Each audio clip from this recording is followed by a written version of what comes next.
জেনে রাখো, দুঃখ এবং কষ্টের সাথে রয়েছে সুযোগ আর সুবিধা, আর অসচ্ছলতার সাথে রয়েছে উদার সচ্ছলতা। জোরে কোন সুবহানাল্লাহ।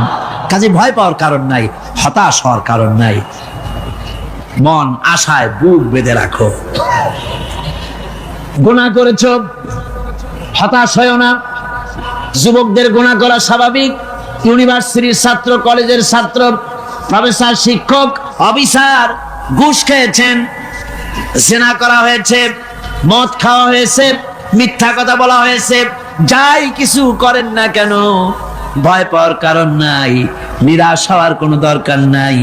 আল্লাহ পাক ডেকে বলেছেন, কুল ইয়া ইবাদিয়াল্লাযীনা আসরাফু আলা আনফুসিহিম লা তাকনাতু মির রাহমাতিল্লাহ। আর আল্লাহ বলেন, ও নবী আপনি শুনায় দেন, হে আল্লাহর বান্দারা, তোমরা যারা নিজেদের উপরে বাড়াবাড়ি করেছো, নিজেদের উপরে জুলুম করেছো, অত্যাচার করেছো, আমি আল্লাহর রহমত থেকে নিরাশ হয়ে যেও না। মানুষ যদি অপরাধ করে, বাপের সাথে অপরাধ করেছে, মায়ের সাথে অপরাধ করেছে, মা বাবা সন্তানের চাইতে এত বড় কল্যাণকামী তো আর কেউ নাই, কিন্তু মা বাবা কোনোদিন বলে না আয় আমার ছেলে তোরে মাফ করে দেই, এরকম বলে নাকি? মন চায় ছেলে যদি মাপ চাইতো, খুশি হয়ে মাফ করে দিতাম, কিন্তু কেন যে আসে না, ডাকে না যে আয় মাফ করে দেই। মা বাপ আপনাকে এত ভালোবাসে, সেই মা বাপও আপনাকে বলে না যে আয় মাফ করে দেই।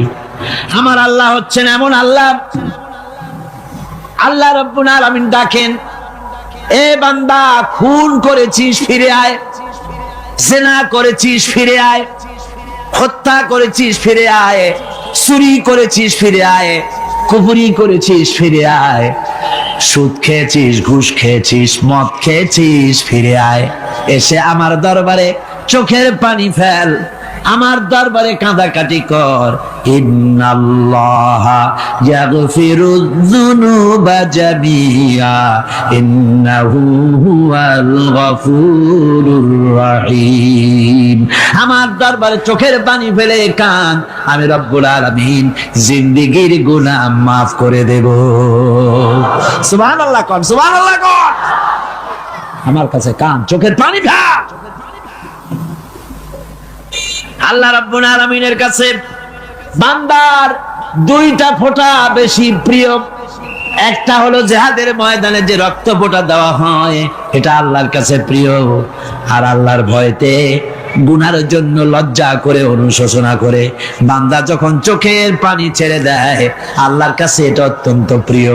নবীজি বলেছেন, বান্দা যখন গুনার ভয়তে, আল্লাহর ভয়তে, জাহান্নামের ভয়তে অনুশোচনা করে যখন চোখ দিয়া পানি ছেড়ে দেয়, ওই চোখের পানি নাকের অর্ধেক আসতে না আসতে আল্লাহ রাব্বুল আলামিন বান্দারে মাফ করে দেন।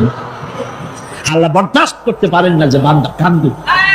আমার ভাইরা, আল্লাহ রহমত, এই পৃথিবীতে আল্লাহর রহমতকে 100 ভাগ করা হয়েছে। আল্লাহ রহমতের কত ভাগ? এই 100 ভাগের 1 ভাগ সারা পৃথিবীতে ছড়াই দেওয়া হয়েছে। আর 99 ভাগ কার কাছে? আল্লাহর কাছে। একটা ভাগ দুনিয়া ছড়ানো হয়েছে আদম আলাইহিস সালাম থেকে নিয়ে এই পর্যন্ত, এখান থেকে নিয়ে কিয়ামত পর্যন্ত পৃথিবীতে যত মানুষ আসবে, যত প্রাণী আসবে, তাদের মধ্যে প্রাণী জগত গাভী তার বাছুরকে ভালোবাসে ঠিক কিনা, হাতি তার বাচ্চাকে ভালোবাসে ঠিক কিনা, মুরগি তার বাচ্চাকে ভালোবাসে কিনা, প্রত্যেক মাই তার সন্তানকে ভালোবাসে মানুষের মতো। এই ভালোবাসা, স্নেহ, এই মমতা, এই করুণা, এই মহব্বত একটা ভাগ দুনিয়ায় দেওয়ার পর আপনি আর আমি যতটুকুন ভাগে পেয়েছি, সেই মহব্বতে, স্ত্রীর মহব্বতে অস্থির, মায়ের মহব্বতে অস্থির, সন্তানের মহব্বতে অস্থির। এখন চিন্তা করেন, একটা ভাগ সারা পৃথিবীতেই বিতরণ করার পর যেটুক পেয়েছি, তাতে যদি এত মহব্বত হয়, তাহলে এর 99 ভাগ মহব্বত যে আল্লাহর কাছে জমা আছে, এই বান্দার জন্য তার কত মহব্বত, এই বান্দার জন্য কত করুণতা, কত মহব্বতটা, কত দয়াটা। এজন্য আল্লাহ রাব্বুল আলামিন বলেছেন, নাব্বি ইবাদি আন্নি আনাল গফুরুর রহিম। ও আমার নবী, সুসংবাদ দিয়ে দাও, বান্দাদেরকে শোনায় দাও যে আমি আল্লাহ তাআলা ক্ষমাশীল আর দয়াবান। হুজুর কাঁদতেছিলেন, হযরত ওমর রাদিয়াল্লাহু তাআলা আনহু এসে দেখেন হুজুর একা কাঁদতেছে। হুজুর জিজ্ঞেস করছেন, হযরত ওমর জিজ্ঞেস করলেন, হুজুর আপনি কাঁদেন কেন একা একা? হযরত ওমর বলেন, আমি যখন প্রশ্ন করলাম নবীজি বললেন, আমার কাছে কিছু আগে জিবরাইল এসেছিলেন। জিবরাইল এসে আমাকে বললেন, আল্লাহ পাক বলেছেন, হে আমার নবী, ইসলামের ভিতরে থেকে যে সমস্ত মানুষগুলো ইসলামের ভিতরে থেকে চুল আর দাড়ি পাকায় দিছে, কিয়ামতের দিন এই লোকগুলারে আমি শাস্তি দিতে আমার শরম হবে। হযরত ওমর বলেন, হুজুর উম্মতের জন্য কত বড় খুশ খবর এটা, আর আপনি কাঁদতেছেন। হুজুর বলেন, ওমর তুমি জানো না আমার কান্নার কারণ ভিন্ন। আমার কান্নার কারণ হলো যে আল্লাহ রাব্বুল আলামিন কিয়ামতের দিন দাড়ি চুল পাকা বান্দারে শাস্তি দিতে স্মরণ করবেন। সেই দাড়ি চুল পাকা বান্দাগুলি আল্লাহর সাথে নাফরমানি করতে স্মরণ করে না। আমি এই লজ্জায় কাঁদতেছি। ভাইরা, হুজুর আল্লাহ পাক বলেন, ও আমার নবী, রাতের আধারে যখন একটা বুড়া আমার দরবারে হাত উঁচু করে, একটা বুড়া মানুষ রাতের আধারে যখন আমার দরবারে হাত উঁচু করে আর যখন বলতে থাকে, রব্বুল আলামিন আমার পেছনের জীবনটা বড় খারাপ করেছি, এমন কোন কাজ জীবনে করি নাই যা তোমার কাছে কিছু দাবি করতে পারি, সব রকমের নাফরমানি করেছি, আজ আমি বুড়া হয়ে গেছি, কামাই করতে পারি না, ছেলে আমাকে চোখে দেখতে পারে না, পুত্রবধূ আমাকে ঘরে জায়গা দেয় না, আমার স্ত্রী আমাকে দেখতে পারে না, রোজগার করতে পারি না, হাঁটতে পারি না, চলতে পারি না, সবার কাছে আমি তিতা হয়ে গেছি, আমি দাঁড়াতে পারি না, কোমরে ব্যথা পাই, হাঁটুতে ব্যথা পাই, চলতে পারি না, কানে শুনতে পাই না, চোখে দেখতে পারি না, আর তোমার কাছে কিছু চাইয়া নেব এমন ভালো কাজও করি নাই। এইভাবে যখন বান্দা কাঁদতে থাকে আমার দরবারে, ও আমার হাবিব আমার রহমতের দরিয়ায় জোশ মেরে যায়, আমার শরম হয় এই বুড়াটারে কেমনে খালি হাতে ফিরাইয়া দেই। সুবহানাল্লাহ, সুবহানাল্লাহ। আমার আল্লাহর এত দয়া, আমার আল্লাহর এত মায়া, এত মহব্বত। আমার আল্লাহ রাব্বুল আলামিন বলেন, ওয়াইদা সালাকা ইবাদি আন্নি ফাইন্নী কারীব। আমার হাবিব, আমার বান্দা আমার ব্যাপারে প্রশ্ন করে, আমি বান্দার একদম নিকটে। কোরআন শরীফের ভিতরে যত জায়গায় রাসূলকে বলা হয়েছে সুয়ালের কথা, আপনাকে প্রশ্ন করা হয়, আল্লাহ তার জবাব কুল এই কথা বলে জবাব দিয়েছেন। যত জায়গায় সুয়াল এসেছে, যেমন কোরআনে কারীমের মধ্যে আল্লাহ পাক বলেন, ওয়ায়াসআলুনাকা আনিল মাহিদ, মেয়েদের হায়েজ সম্পর্কে জিজ্ঞাসা করা হয়, কুল হিয়া আযা, হে নবী আপনি বলুন। এভাবে করে কুল দিয়ে জবাব দেওয়া হচ্ছে। আবার প্রশ্ন করা হচ্ছে, ওয়ায়াসআলুনাকা আনিল আনফাল, এই গনিমতের মাল সম্পর্কে হুজুর আপনাকে, হে নবী আপনাকে প্রশ্ন করা হয়। আল্লাহ কুল দিয়া জবাব দিলেন, আল্লাহ বলেন আপনি বলেন। ওয়ায়াসআলুনাকা আনিল খামরি ওয়াল মাইসির, আল্লাহ পাক বলেন নবী আপনারে প্রশ্ন করা হয়, কুল ফীহিমা ইসমুন কাবীর, আল্লাহ কুল দিয়া বললেন তুমি বলো। আবার বলা হলো, ওয়ায়াসআলুনাকা আনিল আহিল্লা কুল হিয়া মাওয়াকিতু লিন্নাস, নবী আপনাকে প্রশ্ন করা হয় চাঁদের ক্রমবর্ধমান এবং ক্রমহ্রাস, এই যে বাড়ে আর কমে, পূর্ণিমা হয় অমাবস্যা হয়, কেন হয় আপনি বলুন। কুল, আপনি বলেন এটা আমি অক্ত এবং সময়, বছর আর দিন গণনা করার জন্য পৃথিবীবাসীদের জন্য বিনা পয়সায় একটা ক্যালেন্ডার বানাইয়া আকাশে ঝুলাই রেখেছি। এভাবে যত জায়গায় এসেছে আপনাকে প্রশ্ন করা হয়, তত জায়গায় আল্লাহ জবাব দিয়েছেন। কুল, আপনি বলেন। গোটা কোরআন শরীফের ভিতরে এই একটি মাত্র জায়গা যেখানে বলা হয়েছে আপনাকে প্রশ্ন করা হয়। আল্লাহ এখানে বলতে পারতেন কুল, আপনি বলেন, আল্লাহ তোমাদের নিকটবর্তী। এভাবে জবাব হয় নাই। এটা কায়দাটা হলো এই, আল্লাহ বলতেছেন ওয়াইজা সালাকা ইবাদি, ও আমার নবী, প্রশ্ন তো আমার বান্দারা আমার ব্যাপারে করেছে, এবার আপনার জবাবের কোনো দরকার নাই। প্রশ্ন আমার ব্যাপারে, আমি নিজে জবাব দিয়ে দেই। ফা ইন্নী কারীব। ও বান্দা, আমার ব্যাপারে প্রশ্ন করেছিস, জবাব আমি দেই। আমি তোর সবচাইতে বেশি নিকটে। সুবহানাল্লাহ। কত নিকটে? وَنَحْنُ أَقْرَبُ إِلَيْهِ مِنْ حَبْلِ الْوَرِيدِ। তোর যে রগ, এই শাহরগের চাইতেও আমি তোর বেশি কাছে। সুবহানাল্লাহ। আমারে ডাক, আমারে ডাক, কলিজা দিয়া ডাক, অন্তর দিয়ে ডাক।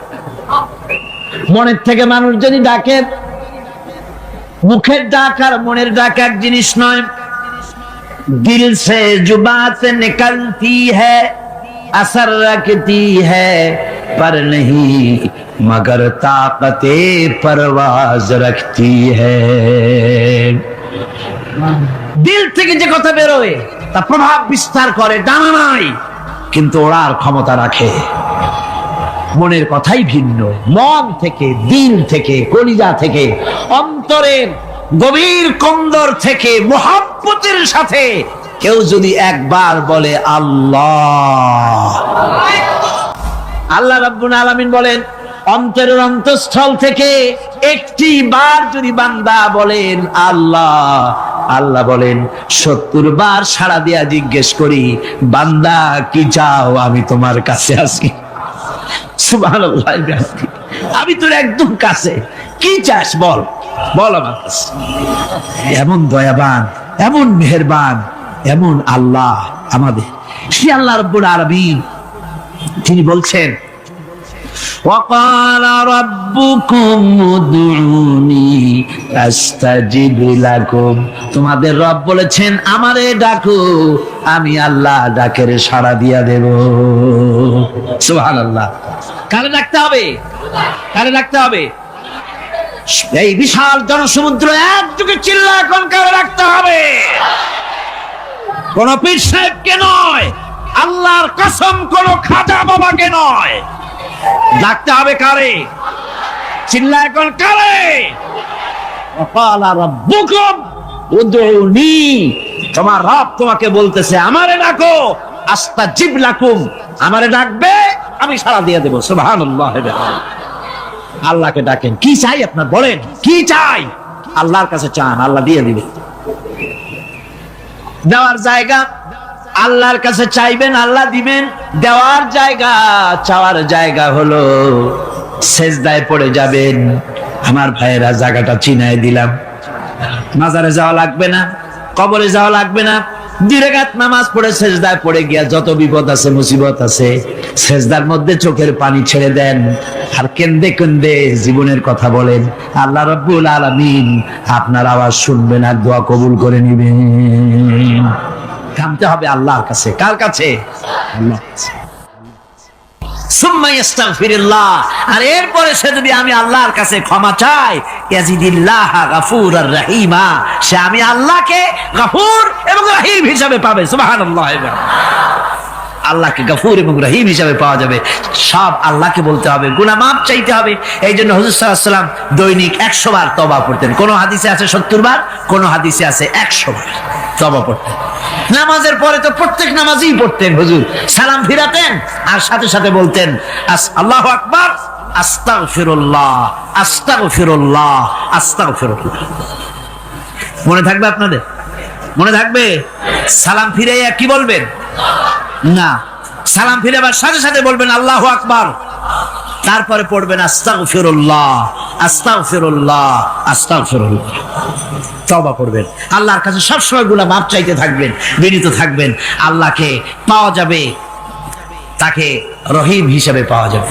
সুতরাং ঈমান বিল্লাহ, আল্লাহর প্রতি ঈমান আনলে পরে চতুর্থ নম্বরের যে উপকারটা হবে সেটা হলো হতাশায় ভুগবে না, নিরাশায় ভুগবে না, আশায় বুক বেঁধে উঠবে, ঈমান মজবুত হবে, আল্লাহর কাছে মানুষ বিনয়ী হয়ে যাবে। এবার পঞ্চম নম্বরের উপকার আমি বলছিলাম, ঈমান বিল্লাহ, আল্লাহর প্রতি ঈমান আনলে পরে অসংখ্য উপকার হয়, অসংখ্য বৈশিষ্ট্যের আছে। এর 6টা উপকারের কথা আমি বলবো। কয়টা? অসংখ্য উপকারের ভিতরে প্রধান 6টি উপকারের কথা বলবো। এর বললাম কয়টা? 4টে বলেছি। এবার বলো পঞ্চম উপকারের কথা। আল্লাহর প্রতি আপনি পূর্ব পশ্চিমে কতবার মুখ ঘোরালেন, এটাই কিন্তু আপনার আসল সৎ কাজ নয়। আসল সৎ কাজ হলো আল্লাহর প্রতি ঈমান আনা। এই ঈমানের ব্যাপারে 3টা দিন আমরা পার করে দিলাম, এখনো কথা শেষ হয় নাই। আল্লাহর প্রতি ঈমান আনলে পরে যে উপকারটা হবে পঞ্চম নম্বরে, সেটা হলো কঠোর এবং কঠিন বিপদের ভিতরে বান্দার ভিতরে অবিচলতা এবং ধৈর্যের সৃষ্টি হয়ে যাবে। আলহামদুলিল্লাহ। কঠিন বিপদ মুসিবত আসলে পরে সে অবিচল থাকবে। সারা দুনিয়ার বিপদ আপদ, শত্রুতা, দুঃখ, কষ্ট, মুসিবত, জুলুম, নির্যাতন সবকিছু পাহাড়ের মতো উঁচু হয়ে তাকে ঘিরে ফেলবে, কিন্তু তাকে এক চুলও নাড়াতে পারবে না। কারণ হচ্ছে আল্লাহ রাব্বুল আলামিন বলেছেন, ইউরিদুনা লিইউতফিউ নূরাল্লাহি বিআফওয়াহিহিম ওয়াল্লাহু মুতিম্মু নূরিহি ওয়ালাউ কারিহাল কাফিরুন। ওরা চায় মুখের ফু দিয়ে আমার আলোকে নিভিয়ে দেবে, কিন্তু আমি আমার আলোকে পূর্ণতা দান করব, তাতে কাফের বেঈমানদের কলজায় যত জ্বালা যন্ত্রণা হোক আমার দিন কেউ মিটাই দিতে পারবে না। কোন সুবহানাল্লাহ। সুতরাং বিপদে অবিচলতা আসবে, সে অটল হবে, মজবুত হবে। কোরআনে কারীম বলতেছে, ওয়া কাযালিকা জাআলনা লিকুল্লি নাবিয়্যিন আদুওয়াম মিনাল মুজরিমিন। এই পৃথিবীতে এমনি করে আমি সকল নবীদের শত্রু বানিয়েছি, সব পাপিষ্ঠ অপরাধীদেরকে। নবীদের সাথে বিরোধিতা করেছে কারা? পাপিষ্ঠরা, অপরাধীরা। আজও খুঁজে দেখে, আজও ইসলামী আন্দোলনের বিরোধিতা যারা করে সবগুলি কি পাপিষ্ঠ? সত্য কি রাখ? ইসলামী আন্দোলনের বিরোধিতা যারা করে হিসাব করে, চোখ দিয়ে তাকায় দেখেন, খুঁজে দেখেন তাদের নামগুলি। মদখোর, জিনাকার, বদমাশ, চোর, হাইজাকার, বেনামাজি, লুটেরা, মিথ্যাবাদী, সবচাইতে সমাজের নিকৃষ্ট লোকগুলি ইসলামের বিরোধিতা করে। জমিন আল্লাহর, জমিন কার? এই বিশাল জনসমুদ্র গর্জে উঠুন একযোগে, বলুন জমিন কার? আইন চলবে কার? এখানেই সংঘর্ষ বেঁধেছে আবহমান কাল ধরে। মানুষ অত্যাচারিত হয়েছে, সাহাবায়ে কেরাম অত্যাচারিত হয়েছেন। বুখারী শরীফের হাদিসে এসেছে, রাসূল করিম সাল্লাল্লাহু আলাইহি ওয়াসাল্লামের কাছে হযরতে খাব্বাব গিয়ে উপস্থিত হয়েছিলেন। হযরতে খাব্বাব বলেন, হাদিসটা এভাবে লেখা হয়েছে বুখারীতে, ওয়ান খাব্বাব বিন আরিদ রাদিয়াল্লাহু তাআলা আনহু قال شكونا إلى رسول الله صلى الله عليه وسلم وهو متوسد بردة له في ظل الكعبة। রাসূলুল্লাহর কাছে গেলাম, কাবা শরীফের কাছে গিয়ে দেখি নবীজি একটা চাদর গায়ে দিয়ে তিনি আরাম ফরমাচ্ছিলেন কাবা শরীফের ছায়ায়।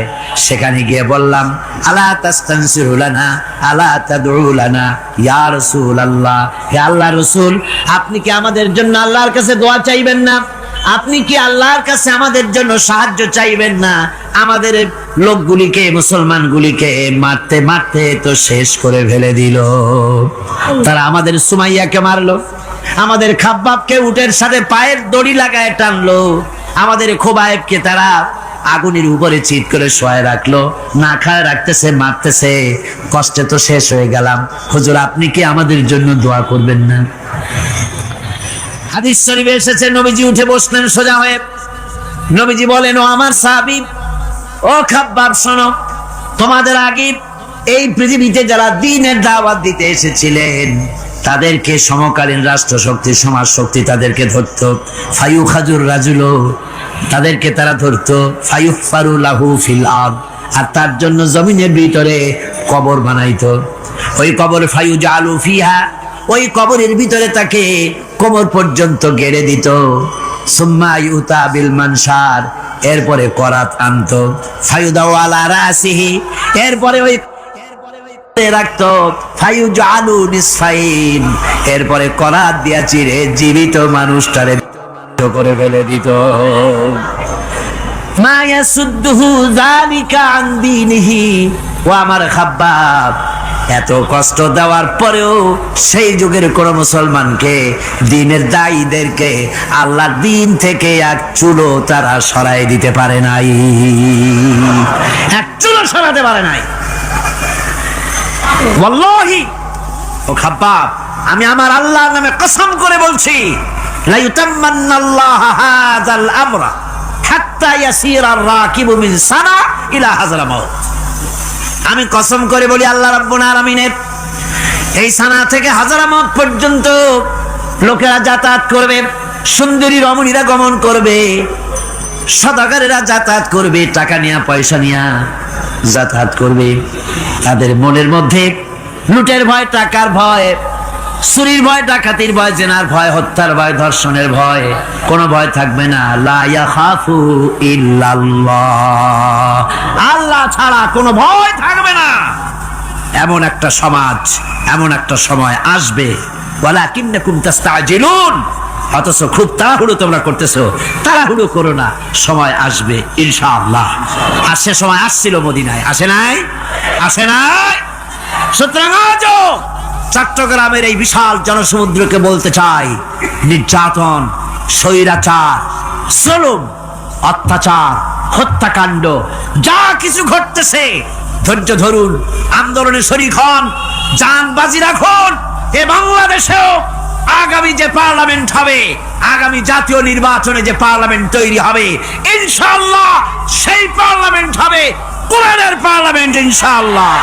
আমার ভাইয়েরা, আমার বন্ধুগণ, কঠিন বিপদে অবিচলতা এবং ধৈর্যের দৃষ্টান্ত রেখে গেছেন আম্বিয়া আলাইহিমুস সালাম। সুবহানাল্লাহ।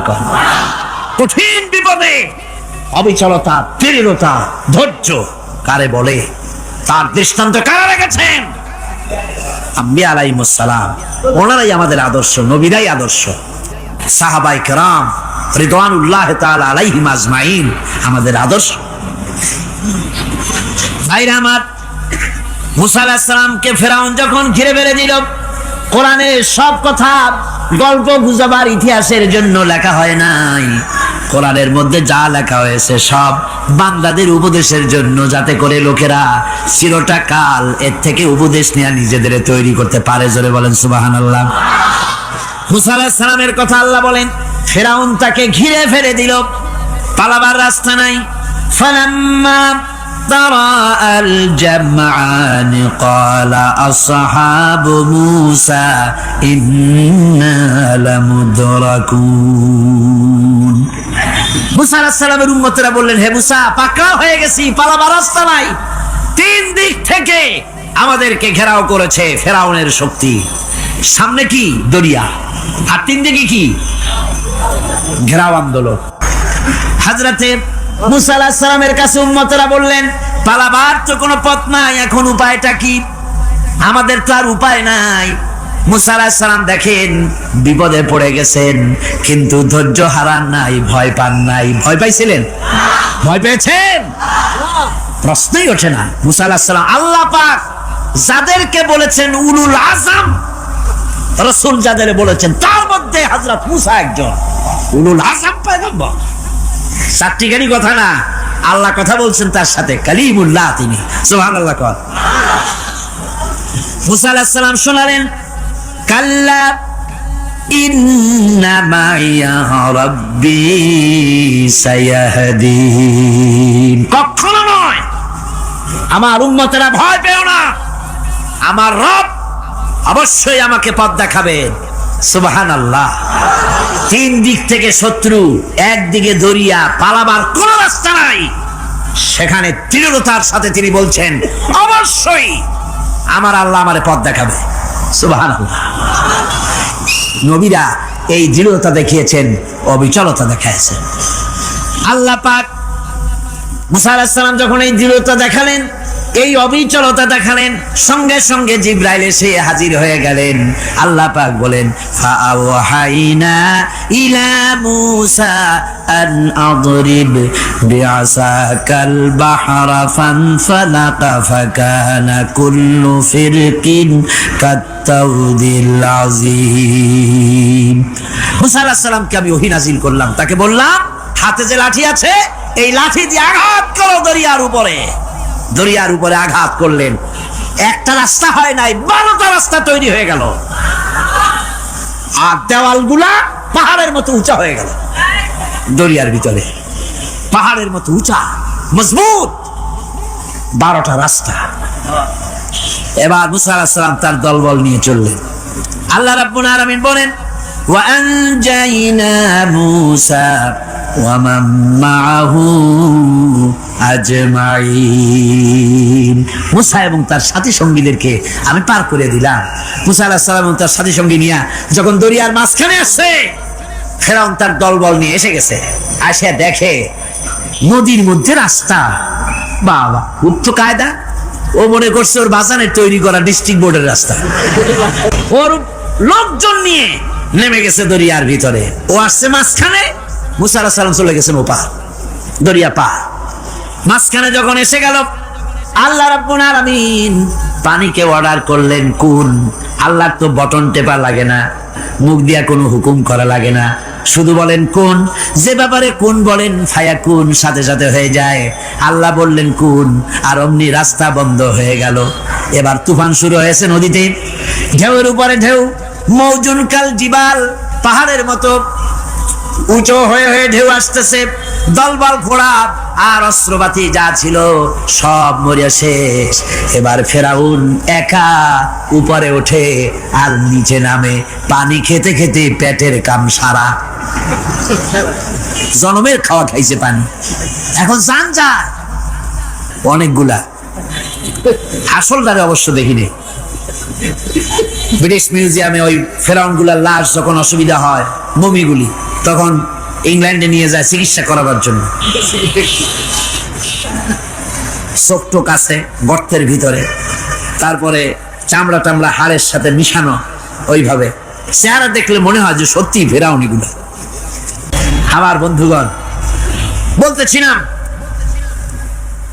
যে পৃথিবীতে আল্লাহ রাব্বুল আলামিন নবীরা তাদের চরিত্র দিয়ে বিপদের মোকাবেলা করে, দুনিয়ার সামনে কঠিন বিপদের মোকাবেলা করে অবিচলতা, দৃঢ়তা দেখায় গেছেন যে কেমন করে এই পৃথিবীতে বিপদের সামনে মোকাবেলা করতে হয়। ধৈর্য ধরতে হবে। বিপদ আসবে পাহাড় সমান হয়ে, আপনাকে ধৈর্য ধারণ করতে হবে সেভাবে বুক বেঁধে। যেহেতু এটা যদি বিশ্বাস হয় যে আমার কিসমতে যা আছে তার থেকে বেশি কিছু হবে না, তাহলেই আপনার ধৈর্য আসবে, ভয় পাবেন না। কথা ঠিক কিনা কন? এবারে হযরত হুদ আলাইহিস সালাম সম্পর্কে আল্লাহ রাব্বুল আলামিন বলেন, হযরতে হুদকে যখন ষড়যন্ত্র হলো, কাফির বেঈমানেরা তাকে মেরে ফেলার জন্য যখন সরকারি ষড়যন্ত্রে লিপ্ত হয়ে গেল, হযরতে হুদ সমাজের এই চ্যালেঞ্জের মোকাবেলা করলেন।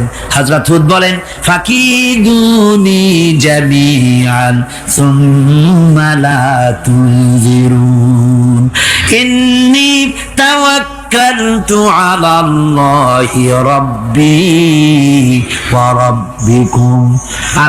তোমরা তোমাদের ষড়যন্ত্র আমার বিরুদ্ধে যত পারো আমার বিরুদ্ধে ষড়যন্ত্র চালাও, এতটুকুন আমার অবকাশ দিও না।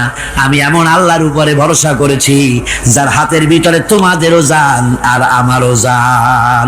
যা পারো তাই করো। হযরতে হাজেরা প্রশ্ন করলেন, ইব্রাহিম, পানি নাই, খাবার নাই, মানুষ নাই, ঘর নাই, বাড়ি নাই, মরুভূমির ভিতরে আমাকে আর আমার বাচ্চারে ফেলে রেখে যাচ্ছ কেন? কোনো জবাব নাই। 2বার 3বার প্রশ্ন করলেন। এরপরে তিনি আবার প্রশ্ন করলেন, বললেন, ইব্রাহিম, এটা কি আল্লাহর হুকুম নাকি? হযরত ইব্রাহিম আলাইহিস সালাম নিজের কলিজার টুকরা সন্তান আর বিবিকে রেখে যেতেছেন ভারাক্রান্ত মন নিয়ে। তিনি আকাশের দিকে আঙ্গুল উঁচু করে দেখালেন। হযরত হাজেরা বুঝলেন ইনি তো আল্লাহর পয়গম্বর, আমার কোন অপরাধে এভাবে ফেলে যাওয়ার কথা নয়। তিনি বুঝলেন এটা আল্লাহর হুকুম। হযরত হাজেরা বললেন, ইব্রাহিম রে, নিশ্চিন্ত মনে বাড়ি ফিরে যাও। আমার মনে কোনো চিন্তা নাই, কোনো পেরেশানি আর এখন নাই। আল্লাহর হুকুমে যদি আমাকে এই মরুভূমির ভিতরে ফেলে যেয়ে থাকো, তাহলে আমি ওই আল্লাহর প্রতি এতটা ভরসা রাখি যে এই মরুভূমির ভিতরে জল পানি শূন্য, খাদ্য শূন্য জায়গায় আমি আমার বাচ্চাকে আল্লাহ রব্বুল আলামিন না খাওয়াইয়া মারবেন না। দ্বিতীয় পরীক্ষায় পাশ করল। 3 নম্বরে পরীক্ষা হলো, সন্তান বড় হয়ে গেছে, বুদ্ধি হয়েছে, দৌড়াতে পারে। আল্লাহ রাব্বুল আলামিন হুকুম করলেন ছেলেকে জবাহ করো। কত বড় আগুনের পরীক্ষা! কোরআন শরীফ বলছে হযরত ইব্রাহিম আলাইহিস সালাম নিজের ছেলেকে ডেকে নিয়ে বললেন, ইয়া বুনাইয়া ইন্নী আরা ফিল মানামি আন্নী আযবাহুক ফানজুর মাযা তারা। হে আমার কলিজার টুকরা সন্তান, আমি স্বপ্নে দেখেছি যেন আমি তোমাকে জবাহ করতেছি। তোমার রায় কি, তোমার মত কি, আমারে শোনাও। ছেলে পয়গম্বর, ছেলে তার জবাবে বললেন, ইয়া আবাতি ফাআল মা তু'মার সাতাজিদুনি ইনশাআল্লাহু মিনাস সাবিরিন। হে আমার আব্বাজান, আপনি যে ব্যাপারে স্বপ্নের ভিতরে আদিষ্ট হয়েছেন আপনি তা কার্যকরী করুন। আমাকে এতটুকু অধৈর্যের মধ্যে পাবেন না, আমাকে ধৈর্যশীলদের মধ্যে পাবেন। আমারে আপনি আল্লাহর হুকুম পালন করেন। আল্লাহ পাক শোনাচ্ছেন, ফালাম্মা আসলামা ওয়া তাল্লাহু লিল জাবিন। পিতা পুত্র দুজনই রাজি হয়ে গেল। পিতা তার ছেলেকে কাঁধ করে গলার উপরে ছুরি ধরেছেন। আল্লাহ রাব্বুল আলামিন ইসমাইল জবাহ হোক এটা আল্লাহ চান নাই, আল্লাহ চেয়েছেন পরীক্ষা করতে। পরীক্ষায় ইব্রাহিম পাশ হয়ে গেলেন। আল্লাহ পাক বলছেন, ওয়ানাদাইনাহু আইয়া ইব্রাহিম ক্বাদ সাদ্দাকতার রুইয়া ইন্না কাযালিকা নাজজিল মুহসিনিন। আমি ইব্রাহিমকে ডেকে বললাম, ইব্রাহিম তুমি তোমার স্বপ্নকে বাস্তবে রূপ দিয়েছো, আর এভাবেই করি আমি মুহসিনিনদেরকে পুরস্কৃত করে থাকি। আল্লাহ পাক খুশি হলেন। আল্লাহ পাক বললেন, ইন্না হাযা লাবালাউল মুবিন। নিঃসন্দেহে এটি একটি বিরাট পরীক্ষা ছিল, ঠিক কি না গণ? আল্লাহ নিজে বলছেন এটা একটি বিরাট পরীক্ষা, আযীম ইমতিহান। সে ইমতিহানে তিনি পাশ করলেন। পরীক্ষায় উত্তীর্ণ হওয়ার জন্য রব্বুল আলামিন পুরস্কার দিয়া দিলেন। আল্লাহ পাক বললেন, সালামুন আলা ইব্রাহিম। পড়েন সবাই, সালামুন আলা ইব্রাহিম। ইব্রাহিমের প্রতি আল্লাহ পাক বললেন, ইব্রাহিমের প্রতি সালাম রইল। সুবহানাল্লাহি ওয়া বিহামদিহি। হযরত ঈসা আলাইহিস সালামকে খ্রিস্টানেরা তারা বলেছে, ওয়াকালাতিন নাসারাল মাসীহ ইবনুল্লাহ। মসিহ হচ্ছে কার ছেলে? নাউযুবিল্লাহ। বলেন সবাই নাউযুবিল্লাহ। তাকে যখন আল্লাহর ছেলে বলা হলো, আল্লাহর পুত্র বলা হলো, রব্বুল আলামিন তার জবাবে বললেন, ইন হুয়া ইল্লা আবদুন আনআমনা আলাইহি। তিনি তো একজন বান্দা, তিনি আমার বান্দা ছাড়া আর কিছুই নন। আমি তার প্রতি অনুগ্রহ করেছি। বান্দা, আমার বান্দা। আল্লাহ পাকের বান্দা হওয়ার ব্যাপারে কোন মানুষের লজ্জা থাকার কথা নয়।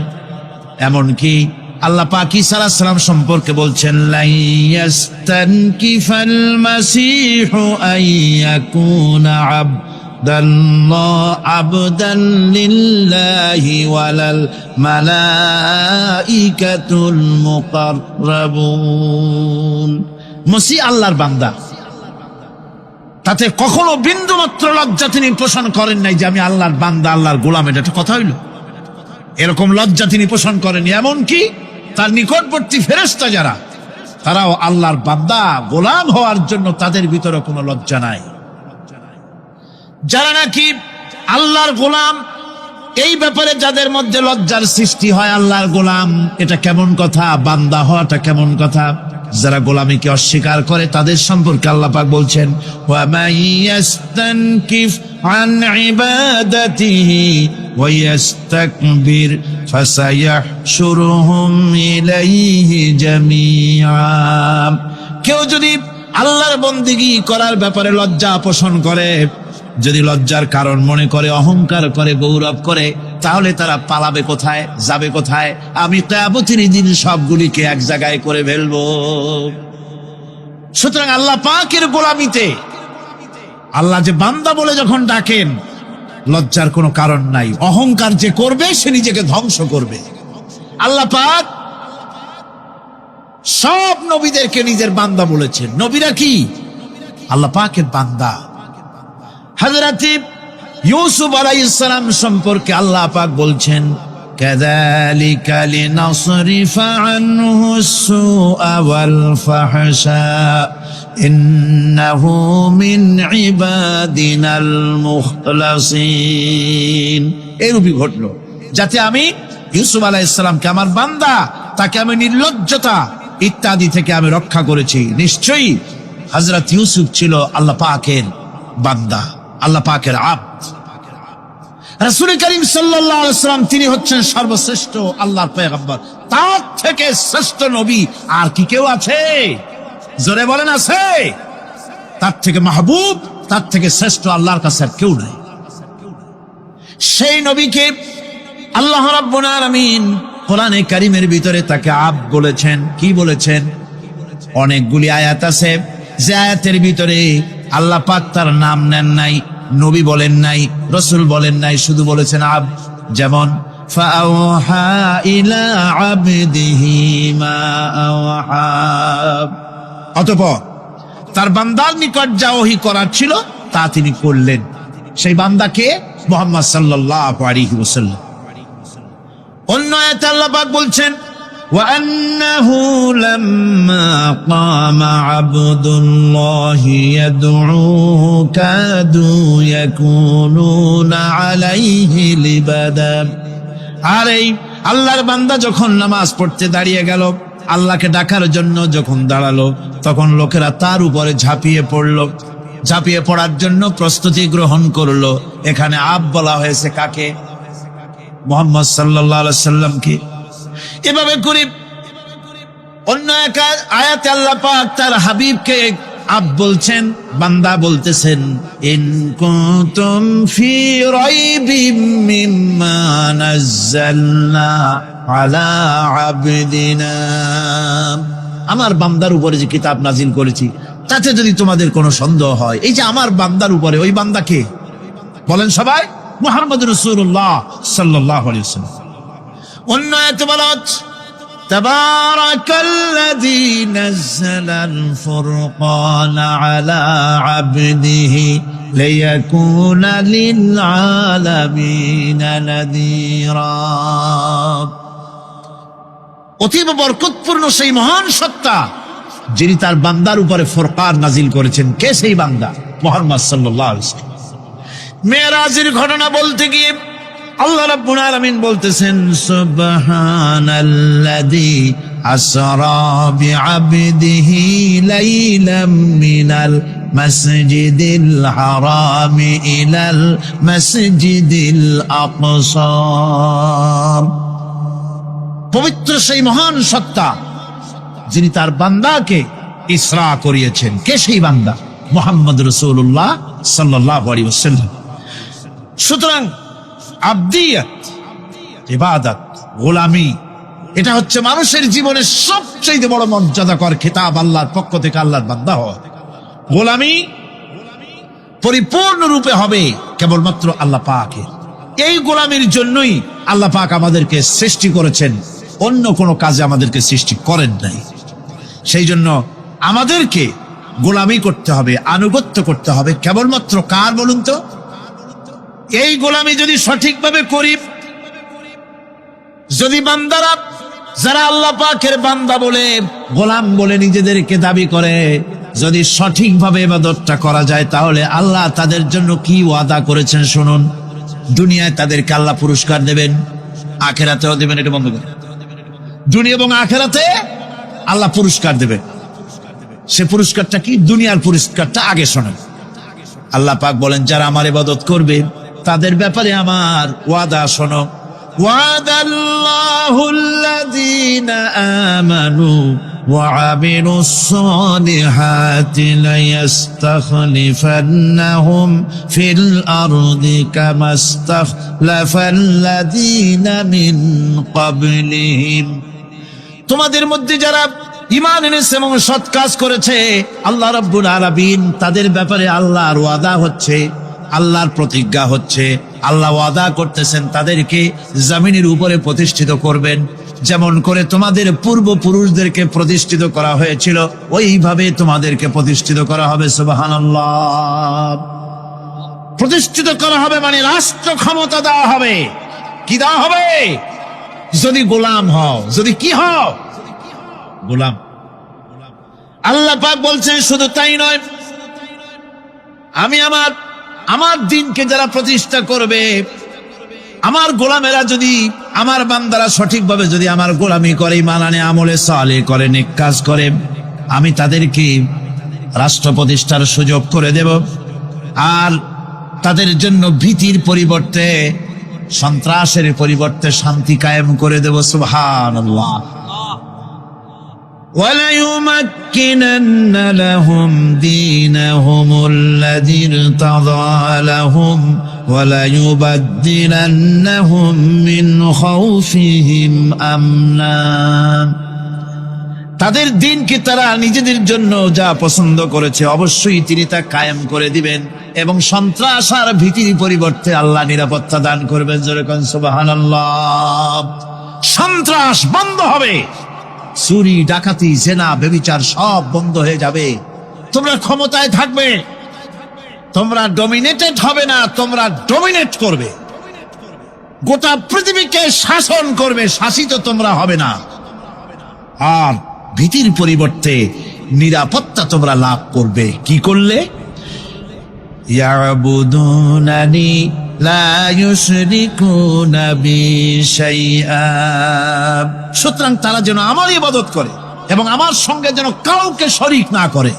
আল্লাহ বলছেন, তোমরা যদি আমার সাথে শরীক না করো, ইবাদতের মধ্যে কাউকে যদি শরীক স্থাপন না করো, আর যদি তোমরা আমার ইবাদতটা সলিড ভাবে আমার জন্যই করো, তাহলে রাষ্ট্র ক্ষমতা তোমাদের হাতে আসবে, সন্ত্রাস নির্মূল হবে, শান্তি প্রতিষ্ঠিত হবে। এই হচ্ছে দুনিয়ার পুরস্কার। এটা কিসের পুরস্কার? আর আখিরাতের পুরস্কারের কথা বলা হচ্ছে।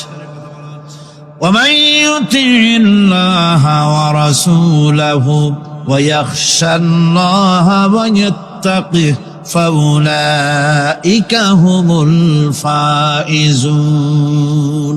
যে ব্যক্তি আল্লাহ এবং রাসূলের আনুগত্য করেছে, আল্লাহকে ভয় করে চলেছে, তার গজব থেকে বেঁচে রয়েছে, সেই হচ্ছে সফল কাম। সফল কাম মানে কি? কিয়ামতের দিন আল্লাহ পাক তাদেরকে জান্নাত দান করবেন। আল্লাহ পাক তাদেরকে কিয়ামতে কি দিবেন? জান্নাত দিবেন, চিরস্থায়ী শান্তির জায়গা, সেই জান্নাত লাভ করা যাবে। আজ ইবাদতের এই যে গুরুত্বপূর্ণ ইবাদত, এই ইবাদতের ভুল অর্থ সমাজের ভিতরে ছড়িয়ে আছে। সাধারণ মানুষও ভুল করেছে, অসাধারণ মানুষেরাও ইবাদতের ভুল অর্থ করে ভুলের মধ্যে নিমজ্জিত আছে বিরাট সংখ্যক লোকেরা। সাধারণ মুসলমানেরা তারা যে ভুলটা করলো ইবাদতের অর্থ করতে গিয়ে, সেটা হলো এই, সাধারণ লোকেরা মনে করলো কয়েকটা অনুষ্ঠানের নাম হচ্ছে ইবাদত, নামাজ, রোজা, হজ, যাকাত, সাদকা, ফিতরা, এর নাম হলো ইবাদত। অনুষ্ঠান শেষে তারা নিজেদেরকে স্বাধীন মনে করলো।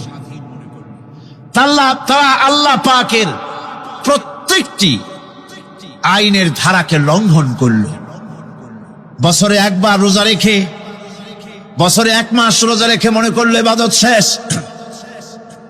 5 ওয়াক্ত নামাজ পড়ে মনে করলে ইবাদত শেষ। আমি প্রশ্ন করি, 5 ওয়াক্ত নামাজের নামই যদি হয় ইবাদত,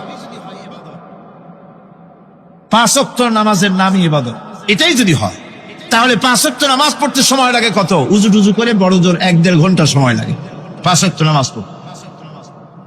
তো এর নাম যদি হয় ইবাদত, তার অর্থ কি দাঁড়াবে? অর্থ দাঁড়াবে আপনি 24 ঘন্টার ভিতরে 1 থেকে 1.5 ঘন্টার জন্য আল্লাহর গোলাম, বাকি 22 ঘন্টার জন্য শয়তানের গোলাম হতে কেউ রাজি আছেন? রোজার নামই যদি হয় শুধু ইবাদত, তাহলে তার অর্থ দাঁড়াবে বছরের ভিতরে 1টা মাসের জন্য আপনি আল্লাহর গোলাম, আর 11 মাসের জন্য শয়তানের গোলাম হতে কেউ রাজি আছেন? তাহলে বিষয়টা কি? বিষয়টা হচ্ছে নামাজ, রোজা, হজ, যাকাতি শুধুমাত্র ইবাদত নয়, আনুষ্ঠানিক ইবাদত তো বটেই, কম্পালসারি ইবাদত তো বটেই, কিন্তু শুধুমাত্র নামাজ, রোজা, হজ, যাকাত ইবাদত শুধুমাত্র নয়, এগুলি হচ্ছে ইবাদতের পার্ট, ইবাদতের অংশ। বরং জীবনের সব ক্ষেত্রে আল্লাহর হুকুমকে মানার নামই হচ্ছে আমার একদিকে নামাজ রোজা করছি, অন্যদিকে আল্লাহর আইনের প্রতিটি ধারাকে লঙ্ঘন করে চলছে, মিথ্যা ওয়াদা করে, মিথ্যা কথা বলে, সুদ খায়, ঘুষ খায়, জেনা করে, এরপরে অন্যের হক নষ্ট করে, প্রতিবেশীর হক নষ্ট করে, হারাম মাল খায়, হকদারের হক নষ্ট করে, প্রতিবেশীর হক নষ্ট করে, জিন্দা মুর্দা মানুষকে নিজের জন্য শক্তিধর বলে মনে করে, এক টুকরা রুটির জন্য অথবা 1 ফোঁটা 1 ঘটি পানির জন্য কাফেরের কাছে হাত পেতে দাঁড়ায় থাকে। এই যদি অবস্থা হয়, এটাই যদি হয় ঈমান, আর এটার নামই যদি ইবাদত হয়, তাহলে এই পৃথিবীর মুসলমানের আজ লাঞ্ছিত কেন? আল্লাহর ওয়াদা কি মিথ্যা? নাউযুবিল্লাহি মিন যালিক। আমাদের ইবাদত যদি ঠিক হয়, যদি সত্যিকারের ইবাদত যদি আমরা করে থাকি, তাহলে ক্ষমতায় ইমানদারেরা নাই কেন? বিশ্বজুড়ে মুসলমানেরা লাঞ্ছিত কেন?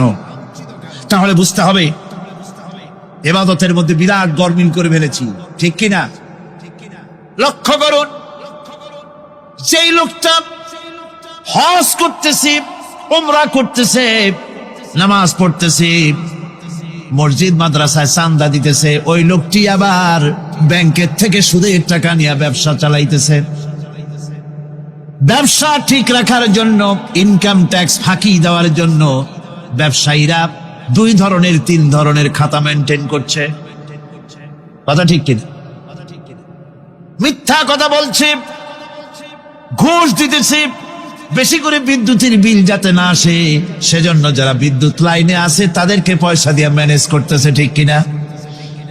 আমি পার্লামেন্টে বলেছি বিদ্যুৎ বাইরের থেকে আনতে হবে না, ঘুরে ঘুরে আবার বিদ্যুতের কথা আসো, বিদ্যুৎ আনা লাগবে না, কারণ আমার দেশের চাহিদা হচ্ছে 2500 মেগাওয়াট, সেখানে 1800 মেগাওয়াট আমাদের আছে। আরেকদিকে 4টা বিদ্যুৎ প্রকল্প বন্ধ হয়ে আছে। ওই 4টি বন্ধ হওয়া প্রকল্প যদি চালু করা যায়, তাহলে 2900 মেগাওয়াট বিদ্যুৎ উৎপাদিত হতে পারে বলে বিশেষজ্ঞরা বলেছেন। তাহলে আমাদের উদ্বৃত্ত 400 মেগাওয়াট থেকে যাবে। এইটাকে বাইরের থেকে আনার কোনো দরকার নাই। বিদ্যুতের অপচয় বন্ধ করুন, বিদ্যুতের চুরি বন্ধ করেন। মিল কলকারখানা যাদের আছে, লক্ষ লক্ষ টাকা বিদ্যুৎ বিল হয়, কিন্তু লাইনম্যানদের সঙ্গে ম্যানেজ করে গভর্নমেন্টকে ফাঁকি দেওয়া হচ্ছে, ঠিক কিনা? তোমার নামাজের দাম কি? তোমার হজের 4 পয়সা দাম নাই। তুমি রাষ্ট্রকে ফাঁকি দিয়েছ, তুমি জনগণকে ফাঁকি দিয়েছ, তুমি দেশের শত্রু। টেলিফোনের বিল 1000 টাকা, লাখ টাকার বেশি বিল হয়, লাইনম্যানের সঙ্গে ম্যানেজ করে 500, 700, 2000 টাকা দিয়ে সারিয়ে দেয়, ঠিক কিনা?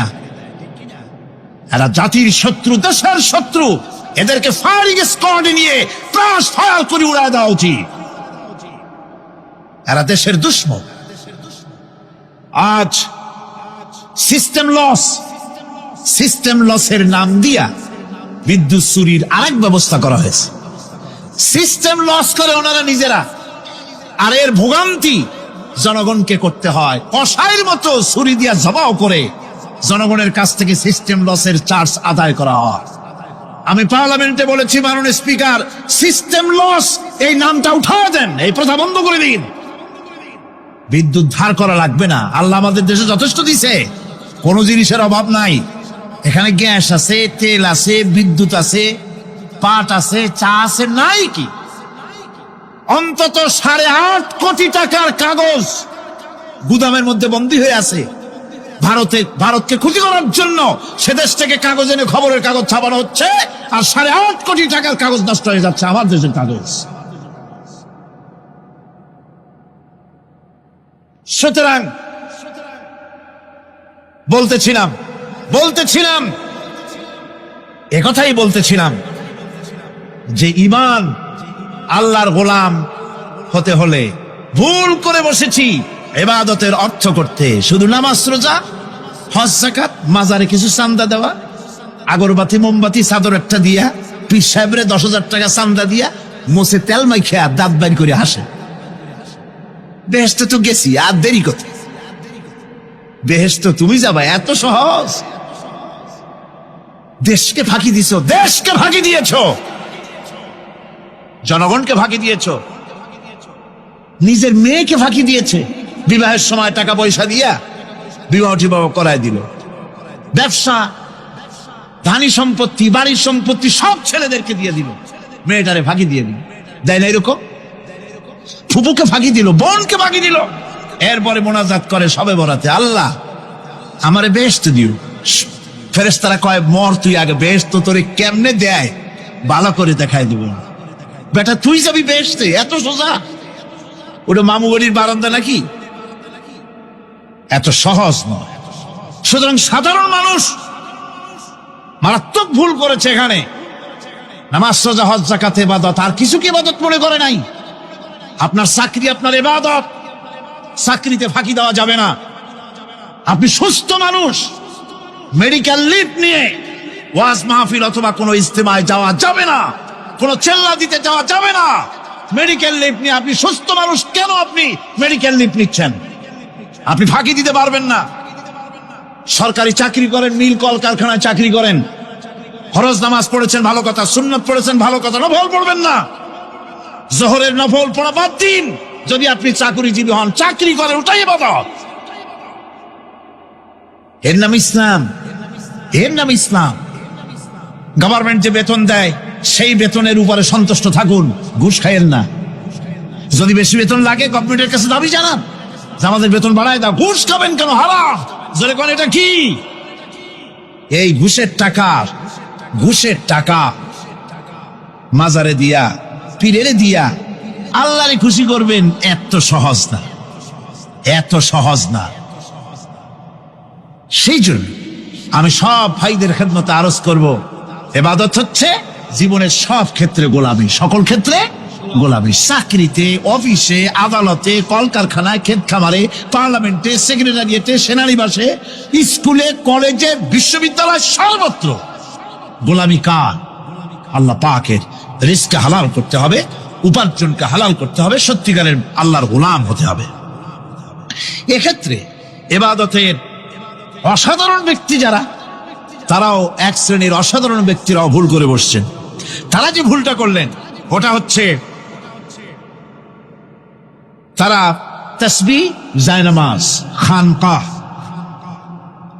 হুজরাখানা এর ভেতরে বসে জিকির আজগার করাটাকেই জীবনের জন্য আল্লাহর ইবাদত মনে করে নিলেন।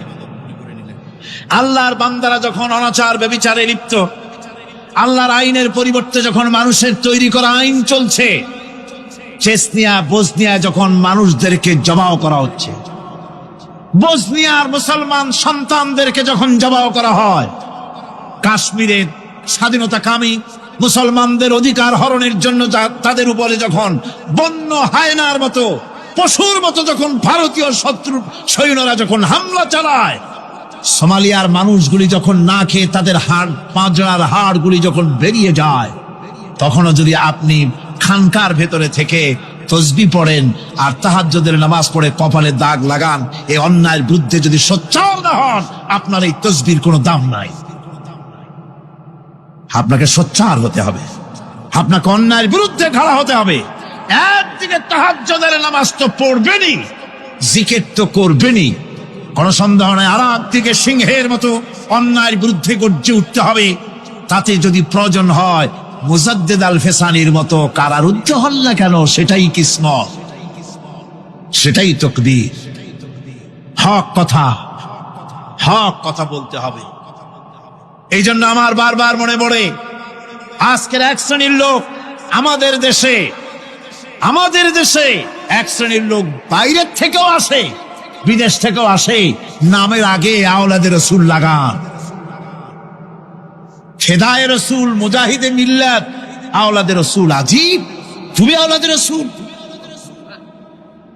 রসুল যদি হবে, তাহলে তুমি যে দেশের মানুষ, সেই দেশে মুসলমানদের যখন জবাও করা হয়, পার্লামেন্টে কথা বলে বেরিয়ে আসো না কেন? তোমার জেল হয় না কেন? কংগ্রেসের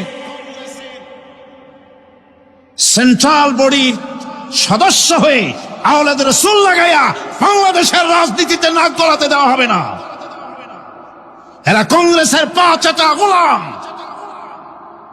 এদেরকে চিনতে হবে, যারা আমার দেশে এসে মুসলমানদের মধ্যে বিভেদ সৃষ্টি করতে চায়। আমার মুসলমান ভাইয়েরা, সুতরাং আজকে আমাদেরকে বুঝতে হবে, নামের আগের 14 হাত লম্বা বিশেষণ দেখে ভুললে চলবে না। কথা মনে থাকবে, এরা কংগ্রেসের গোলাম। বাবরি মসজিদ যখন ভেঙে ফেলা হলো, তখন তো কোন আওলাদ রাসূলের নাম তো শুনি নেই। তখন তো নামটা শুনছি ওই বুখারী বেটার, বাপের বেটা ইমাম বুখারী। তিনি বলেছেন, আমি ভারতের দিল্লির জুমা মসজিদের ইমাম শুধু নই, আমি ভারতের 18 কোটি মুসলমানের ইমাম। বাবরি মসজিদকে গড়ে দিতে হবে। কোরআন শরীফের বিরুদ্ধে যখন কলকাতা হাইকোর্টে কেস করা হয়েছিল কোরআনকে ব্যান করার জন্য, সেদিন তো কোনো আওলাদ রাসূলের নাম শুনি নাই। সেদিন তো ওই বুখারী বেটাই বলেছেন, ভারতের হাইকোর্ট থেকে কোন জাজ, কোন বিচারক যদি কোরআন শরীফ ব্যান করা হলে বলে এই কথাটি উচ্চারণ করে, তাহলে আমি তাকে পায়ের তলে পাড়িয়ে ধরে বাম হাত দিয়ে তার জিহ্বাটা টেনে ছিঁড়ে ফেলে দেব।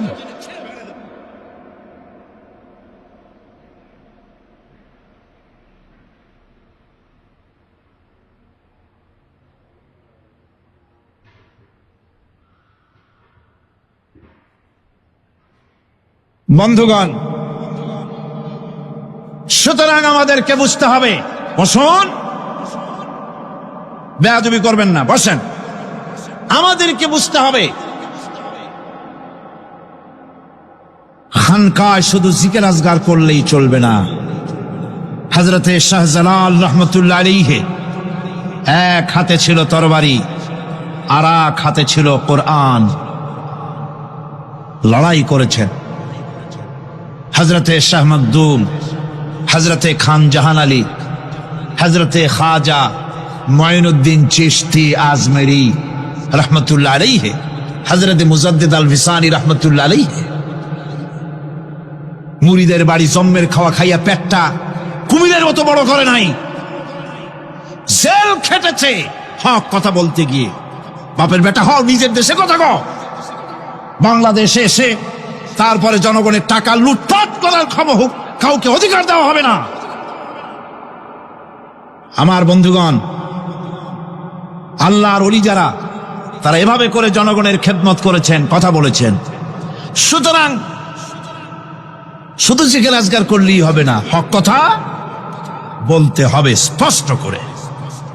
এটাই হলো ইবাদতের হক আদায় হবে যদি সত্যিকারের হক কথা বলা যায়। অসাধারণ ব্যক্তিরা ময়দানে কথা বলবেন, হক কথা বলবেন, অন্যায়ের বিরুদ্ধে সোচ্চার হবেন। আর সাধারণ জনগণ কথা ও কাজের মিল করবেন, নামাজ রোজা হজ যাকাত করবেন যার কথা মতো, রাজনীতি অর্থনীতি সমাজনীতি করবেন সেই আল্লাহর কথা মতো। তাহলেই সত্যিকারের মুসলমান হওয়া যাবে। কথা বুঝে আসছে কিনা ভাই? কথা বুঝে আসছে কিনা? একটু জোরে সরে জিকির করেন, লা ইলাহা ইল্লাল্লাহ, লা ইলাহা, লা ইলাহা ইল্লাল্লাহ। আরো জোরে,